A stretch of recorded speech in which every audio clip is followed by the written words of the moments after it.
каналга келип түшкөн суроолордун бирине жооп.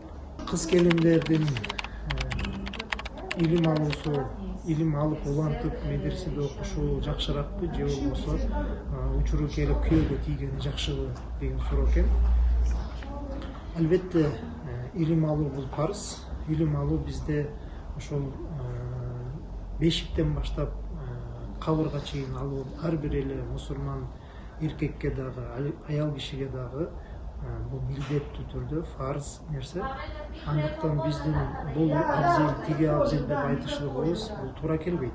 Болгону экөөнүн учуру келип калган кезде кайсы бирин аткарышыбыз керек деген бир тыянак чыгара турган болсок, анда мисалы жаш кыз эгерде медреседе окуп илим алып жаткан кезде ага жуучулук келип күйөөгө тийишлик, анан кийин медресени улантып кетишлик деген бир учурга туш келе турган болсок, анда биз карашыбыз зарыл. Эгерде чындыкта эле теңи чыккан болсо, ошо кыздын теңи чыккан болсо, анда күйөөгө тийиши зарыл.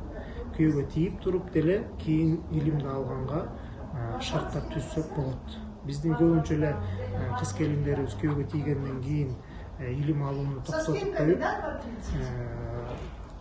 алууну токтотуп койгон учурлар аябай көп болуп жатат. Андыктан биз айтар элек, ошол күйөөгө тийген кыздардын күйөөлөрү кыздарды медреседен алгандан кийин аларга ошол медреседе окуганга же болбосо ошол илимди улантууга шарттарды түзүп беришиктери милдеттүү түрдө алардын мойнунда болот. Андыктан күйөөгө тийгениңиздер абзел болот. Күйөөгө тийгенден кийин дагы илимди алып, илим жолунда өмүрүңүздү өткөзүшлүккө сиздин мойнуңуздагы милдет болуп эсептелет.